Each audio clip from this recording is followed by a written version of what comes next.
Opening Mystery London, 1895. The city is shaken by a string of jewel thefts targeting members of Parliament. Each crime scene is left with a cryptic calling card, a black rose stamped with red wax. Enola Holmes, now a well-established detective, is called upon by Lady Tewkesbury, who fears the thefts are tied to a deeper conspiracy.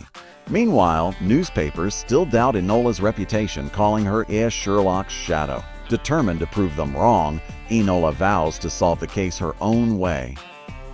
Her first step, examining the scene of the latest theft. A new rival at the crime scene, Enola encounters a rival female detective, Clara Winters, hired privately by Parliament. Clara is sharp, charismatic, and determined to outshine Enola.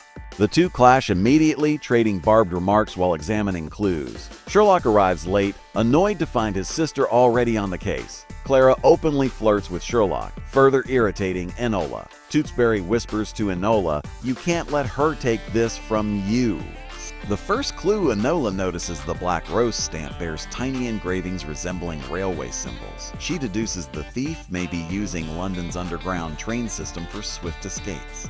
While others dismiss the idea, Enola sneaks into the tunnels to investigate. She finds a stash of discarded gloves and a broken locket. Inside the locket is a miniature portrait of a young boy. Enola pockets it, certain it's the key to the thief's identity. To Tewkesbury's trouble, meanwhile, Lord Tewkesbury faces political sabotage. His speeches in Parliament are disrupted by forged letters bearing his signature. Enemies accuse him of corruption, threatening his career. He turns to Enola, admitting someone is targeting not just Parliament, but him specifically. Enola feels torn between friendship and something deeper, but hides her emotions. She assures him, "We'll unmask them together." The shadow in the tunnels, Enola returns to the underground tunnels late at night. She spots a hooded figure carrying a velvet bag and follows quietly. The chase leads her to an abandoned station where the figure vanishes. Instead, she finds chalk drawings on the wall resembling secret codes. Before she can decipher them, she's nearly run over by a train. Someone wants her off this case permanently. A Holmes family tension back at Baker Street. Sherlock scolds Enola for reckless danger. He insists the case may be tied to organized crime too dangerous for her. Enola snaps back, accusing him of underestimating her as always. Their argument is interrupted by Clara Winters, who smugly delivers her latest findings. Sherlock seems impressed, which makes Enola fume. Determined, Enola sneaks away to pursue the case solo. The codebreaker Enola brings the chalk symbols to Edith, the radical tea shop owner and secret feminist ally. Edith reveals the codes belong to a group of anarchists plotting against Parliament. They call themselves the Black Rose Society. Enola realizes the jewel thefts were just distractions for a larger plan. The next target isn't treasure, it's a person. But who? A dangerous connection digging deeper. Enola discovers the boy in the locket is the late son of a disgraced Parliament member. That man, Lord Hargreaves, vanished years ago after accusations of treason. Rumors say he now leads the Black Rose Society. Enola pieces together that Hargreaves seeks revenge on those who ruined his name. The next victim is likely Tewkesbury. Enola races to warn him. An ambush on her way to Tewkesbury's estate, Enola is ambushed in a foggy alley by masked men.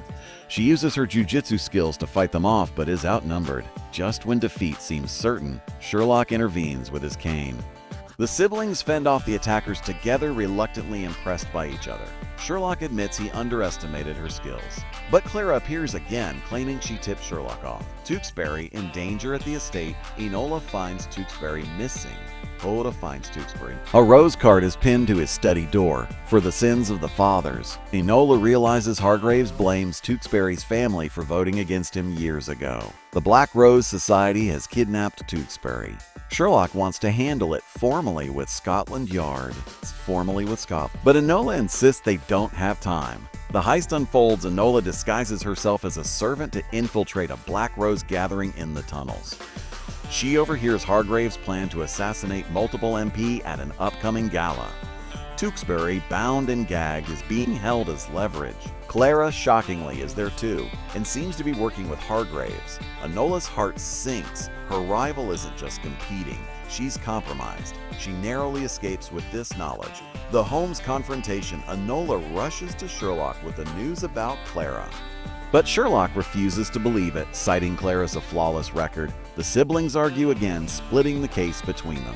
Enola storms out, determined to rescue Tewksbury alone. On her way, she remembers Edith's advice. Sometimes the sharpest weapon is trust. She resolves to put her faith in Tewksbury, not just herself. The gala trap, the Parliament Gala, begins, glittering with jewels and powerful figures. Sherlock attends with Clara on his arm, suspiciously.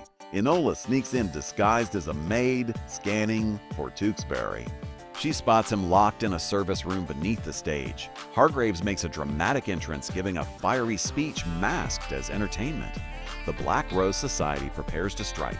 The double-crossed Clara reveals her true allegiance mid-gala, exposing herself as Hargreaves' inside agent.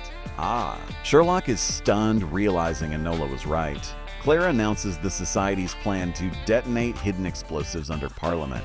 Panic erupts as guests flee. Enola dashes to free Tewksbury, narrowly avoiding guards. Together, they race to find the bombs. Race against time, Enola and Tewksbury crawl through the tunnels, searching for the explosives. They find multiple barrels wired together beneath the main hall. Enola uses her sharp mind to recall Edith's chemistry lessons. Sweating, she carefully dismantles the fuse with seconds to spare. Sherlock arrives, finally trusting his sister's instincts. But Hargreaves and Clara escape in the chaos. A rooftop showdown, Enola chases Clara across the rooftops of London. The two women battle fiercely in the rain, trading blows and insults. Clara sneers, "You'll always be Sherlock's shadow." Enola retorts, "I cast my own light." Clara slips, dangling from the edge, but Enola pulls her up, refusing to let her fall. Clara spits in her face before being dragged off by police. The Holmes bond back at Baker Street, Sherlock finally praises Enola publicly. The brain. He admits she solved the case where he faltered and that she's no longer his little sister, but an equal. For the first time, the two share a warm, genuine smile. Doria, their mother, sends a cryptic letter congratulating Enola on her independence. It hints at another grand mystery awaiting. Sherlock teases, "It looks like we'll both be busy." Tewksbury's confession, Tewksbury invites Enola to a quiet garden after the ordeal. He thanks her for saving him, saying he trusts her more than anyone. Their hands linger as they speak, but Enola shyly changes the subject. He laughs, saying, "For a detective, you're terrible at noticing what's obvious." She blushes, torn between affection and duty. They part with the promise of more mysteries together. A new beginning, Enola opens her own detective agency officially, with her name proudly on the door. Enola Holmes, finder of the lost and defender of the forgotten. She hires a few bright young assistants, including working-class girls ignored by society. Sherlock peeks in, secretly proud before walking away. Edith raises a glass to her, declaring London has a new light. Enola smiles, ready for her next challenge. Post-credit scene in a dimly lit cell, Hargreaves sits alone. A shadowy man slides a note through the bars, bearing a strange insignia, a serpent coiled around a crown. Hargreaves smirks and whispers that the game is only beginning. The man steps into the light. "It's Professor Moriarty," he says softly. "The Holmes family won't know what's coming." Fade to black. Enola Holmes will return.